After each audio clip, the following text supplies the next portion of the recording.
জুলাই ঘোষণাপত্র। জুলাই ঘোষণাপত্রটা কি?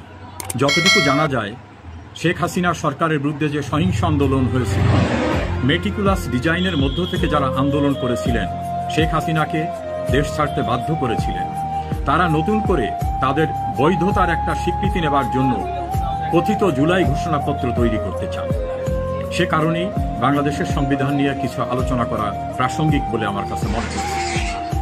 বাংলাদেশ স্বাধীন হওয়ার পরে প্রথম রাষ্ট্রপতি বঙ্গবন্ধু শেখ মুজিবুর রহমান পাকিস্তানের কারাগার থেকে 1972 সনের 10 জানুয়ারি বাংলাদেশে ফিরে এলেন। 11 জানুয়ারি রাষ্ট্রপতির অস্থায়ী সংবিধান অধ্যাদেশ জারি করা হলো। সেটাই হচ্ছে বাংলাদেশের সংসদীয় গণতন্ত্রের প্রথম ভিত্তি রচনা। এরপরে ডক্টর কামাল হোসেনের নেতৃত্বে একটি কমিটি করে দেওয়া হলো। সেই কমিটি 21টি অধিবেশনে 208 দিন বৈঠক করে একটা খসড়া উপস্থাপন করলেন গণপরিষদে। নতুন প্রজন্মের জন্য বলা দরকার গণপরিষদটা কি। গণপরিষদটা ছিল যারা আমাদের ন্যাশনাল অ্যাসেম্বলি এবং প্রভিন্সিয়াল অ্যাসেম্বলিতে নির্বাচিত হয়েছিলেন, সেই সকল জনপ্রতিনিধিদের সমন্বয়ে গঠিত যে ফোরামটা, সেটাই গণপরিষদ। সেখানে এটা উপস্থাপিত হলো, অসংখ্য সংশোধনী নেওয়া হলো। এই সংশোধনী নেবার পরে পার্লামেন্টে 1972 সনের 4 নভেম্বর এই সংবিধান পাশ করা হলো। সেখানে উল্লেখ করা হলো যে এই সংবিধান কার্যকর করা হবে 1972 সনের বিজয় দিবস অর্থাৎ 16ই ডিসেম্বর থেকে এটা কার্যকর হবে। এটাই হলো বাংলাদেশের সর্বোচ্চ আইন এবং সে আইনে মৌলিক কাঠামো রচনা করা হলো গণতন্ত্র, সমাজতন্ত্র, ধর্মনিরপেক্ষতা, জাতীয়তাবাদ এবং মানুষের ফান্ডামেন্টাল যে নিডসটা অর্থাৎ মৌলিক চাহিদা। সেক্ষেত্রে সংবিধানের অনুচ্ছেদ 15 উল্লেখ করা হলো অন্ন, বস্ত্র, বাসস্থান, চিকিৎসা, শিক্ষা এগুলির গ্যারান্টি রাষ্ট্র নিশ্চিত করবে। এবং আরও উল্লেখ করা হলো যদি কোনো নাগরিকের মৌলিক অধিকার খর্ব হয় তাহলে তিনি এই সংবিধানের 102 অনুচ্ছেদের আওতায় প্রতিকার চাইতে পারবেন। আর সংবিধানের 7-2 অনুচ্ছেদে বলা হলো এই সংবিধানের মৌলিক কাঠামোর সঙ্গে সাংঘর্ষিক কোনো আইন বা কোনো অ্যাক্ট যদি কেউ করেন সেটা বাতিল বলে গণ্য করা হবে। বিভিন্ন সময় সংবিধানকে পদদলিত করা থেকে রক্ষা করার জন্য নতুন একটি অনুচ্ছেদ সংযোজন করা হলো 7A। সেখানে বলা হলো কোনো ব্যক্তি বা কোনো গোষ্ঠী যদি সংবিধানকে বেআইনিভাবে পরিবর্তন করতে চায়, সংবিধানের কোনো অনুচ্ছেদকে পাল্টাতে চায় অথবা অনুচ্ছেদ বহির্ভূত কোনো কর্মকাণ্ডের পরিকল্পনা করে, ষড়যন্ত্র করে, কেউ যদি সহযোগিতা করেন, সমর্থন করেন, অনুসমর্থন করেন, তাহলে তাদের সেই কৃতকর্ম হবে সংবিধান লঙ্ঘন অর্থাৎ রাষ্ট্রদ্রোহিতার অপরাধ এবং রাষ্ট্রদ্রোহিতার অপরাধের সর্বোচ্চ শাস্তি প্রাপ্ত হবেন যারা এ কাজটি করবেন। এভাবে বাংলাদেশের সংবিধানের ডেভেলপমেন্ট হলো। এখন কোটা বিরোধী আন্দোলনের নামে যারা সহিংস আন্দোলন করেছিল, যারা অসংখ্য মানুষকে মেরেছে, রাষ্ট্রীয় বিভিন্ন অবকাঠামোতে আগুন দিয়েছে, ভাঙচুর করেছে, আইন শৃঙ্খলা রক্ষাকারী বাহিনীকে হত্যা করেছে, বিভিন্নভাবে তাদের এইটার সঙ্গে যারা সম্পৃক্ত না তাদের মেরেছে, একটা মেটিকুলাস ডিজাইন করে যারা প্রধানমন্ত্রী শেখ হাসিনাকে দেশ ছাড়তে বাধ্য করলেন, তাদের কৃতকর্মটা ছিল সম্পূর্ণরূপে অবৈধ, অসাংবিধানিক এবং শাস্তিযোগ্য অপরাধ। সেই অপরাধের দায় থেকে রক্ষা পাওয়ার জন্য তারা একটা প্রোটেকশন নেওয়ার জন্য জুলাই ঘোষণাপত্র রচনা করতে একবার উদ্যোগ নিয়েছিলেন, আবার নাকি চেষ্টা করছেন। এখন ক্ষমতায় যারা অধিষ্ঠিত এদের কেউ কিন্তু নির্বাচিত নন। ডেমোক্রেটিক প্রসেসে আইনানুগ প্রক্রিয়ায় তারা রাষ্ট্র ক্ষমতা দখল করেননি, অবৈধ উপায়ে দখল করেছেন। তারা এই সংবিধানকে অকার্যকর করার জন্য সংবিধান সংস্কার কমিটি নামক একটি কমিটি করেছেন। সেই কমিটির প্রধান তিনি বাংলাদেশের নাগরিকও না। তিনি শপথ নিয়েছেন আমেরিকার স্বার্থ রক্ষা করবেন, আমেরিকার সংবিধানকে অনুসরণ করবেন। বাংলাদেশের সংবিধান বিশেষজ্ঞ তিনি না, সাংবিধানিক আইনের কোনো ব্যাকগ্রাউন্ডও তার নাই, কোনো অভিজ্ঞতাও তার নাই।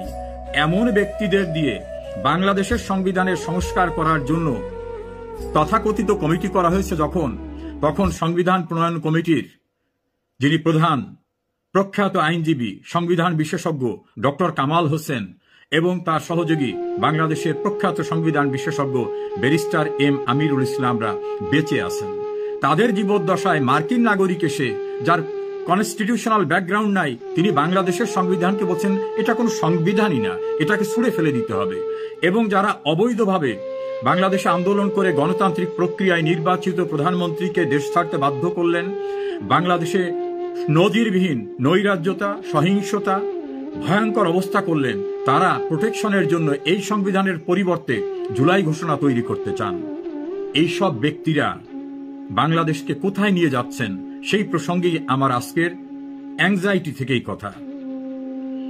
বাংলাদেশের এখন যারা ক্ষমতায় আছেন অবৈধভাবে, তারাও কিন্তু শপথ নিয়েছেন এই কথা বলে যে আমি শপথ গ্রহণ করিতেছি যে বাংলাদেশের সংবিধানকে সংরক্ষণ করব, অনুসরণ করব, মেনে চলব, সংবিধানের বিধান অনুসারে কার্য পরিচালনা করব। অর্থাৎ বিদ্যমান সংবিধানের অধীনে শপথ নিয়েছেন এবং এই সংবিধানকে প্রোটেক্ট এবং প্রিজার্ভ করার কথা বলেছেন। আবার আরেকটি মহল, আমি বলবো আরেকটি প্রতিষ্ঠান, যে প্রতিষ্ঠানের প্রধান শেখ হাসিনাকে রাষ্ট্র ক্ষমতার থেকে সরে যেতে বাধ্য করার আন্দোলনের সময় তিনি বক্তব্য দিয়ে বলেছিলেন, আমার উপর আস্থা রাখুন, আমি আপনাদের দায়িত্ব গ্রহণ করলাম। আমি সেনা প্রধানের কথাই বলবো, তারাও কিন্তু শপথ নিয়েছেন, যখন কমিশনড অফিসার হন বা সেনা প্রধান হন, বিভিন্ন পর্যায়ে যে শপথ থাকে সেখানে বলেছেন তিনি বাংলাদেশের প্রতি, বাংলাদেশের রাষ্ট্রপতির প্রতি এবং বাংলাদেশের সংবিধানের প্রতি আনুগত্য পোষণ করে অনুসরণ করবেন। শপথে আরও উল্লেখ করা হয়েছে প্রয়োজনে নিজের জীবন উৎসর্গ করেও তারা বাংলাদেশের সাংবিধানিক অবস্থা, সংবিধান, বাংলাদেশ এবং রাষ্ট্রপতিকে রক্ষা করবেন। আজকে কি সেই শপথ অনুযায়ী তারা দায়িত্ব পালন করছেন?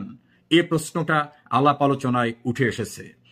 কেউ যখন বলে এই সংবিধানকে ছুঁড়ে ফেলে দিতে হবে, তখন কি সংবিধান রক্ষার দায়িত্বপ্রাপ্ত আপনারা আপনাদের ভূমিকা পালন করছেন?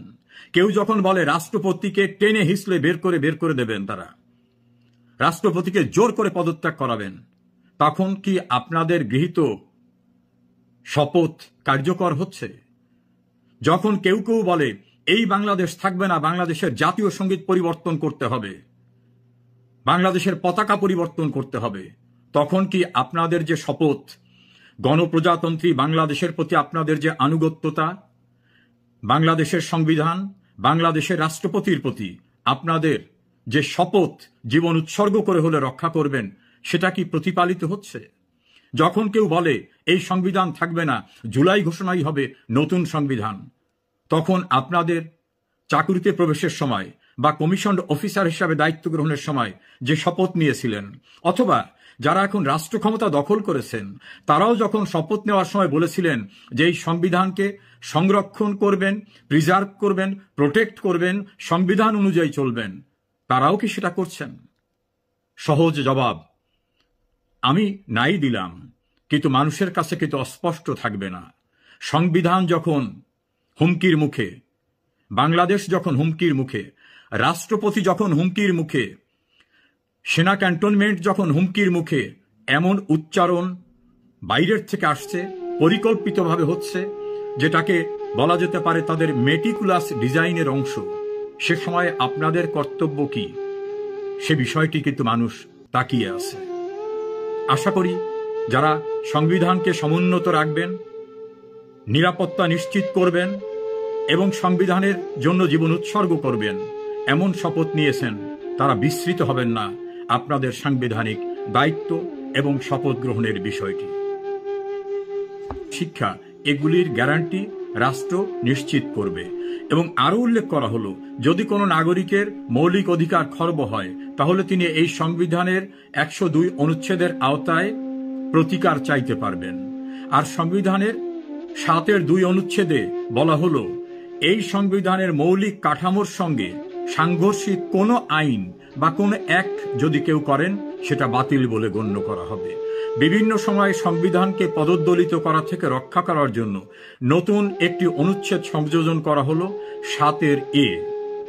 সেখানে বলা হলো, কোনো ব্যক্তি বা কোনো গোষ্ঠী যদি সংবিধানকে বেআইনিভাবে পরিবর্তন করতে চায়, সংবিধানের কোনো অনুচ্ছেদকে পাল্টাতে চায়, অথবা অনুচ্ছেদ বহির্ভূত কোনো কর্মকাণ্ডের পরিকল্পনা করে, ষড়যন্ত্র করে, কেউ যদি সহযোগিতা করেন, সমর্থন করেন, অনুসমর্থন করেন, তাহলে তাদের সেই কৃতকর্ম হবে সংবিধান লঙ্ঘন, অর্থাৎ রাষ্ট্রদ্রোহিতার অপরাধ। এবং রাষ্ট্রদ্রোহিতার অপরাধের সর্বোচ্চ শাস্তি প্রাপ্ত হবেন যারা এ কাজটি করবেন।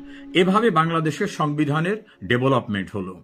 এখন কোটা বিরোধী আন্দোলনের নামে যারা সহিংস আন্দোলন করেছিল, যারা অসংখ্য মানুষকে মেরেছে, রাষ্ট্রীয় বিভিন্ন অবকাঠামোতে আগুন দিয়েছে, ভাঙচুর করেছে, আইন শৃঙ্খলা রক্ষাকারী বাহিনীকে হত্যা করেছে, বিভিন্নভাবে তাদের এইটার সঙ্গে যারা সম্পৃক্ত না তাদের মেরেছে, একটা মেটিকুলাস ডিজাইন করে যারা প্রধানমন্ত্রী শেখ হাসিনাকে দেশ ছাড়তে বাধ্য করলেন, তাদের কৃতকর্মটা ছিল সম্পূর্ণরূপে অবৈধ, অসাংবিধানিক এবং শাস্তিযোগ্য অপরাধ।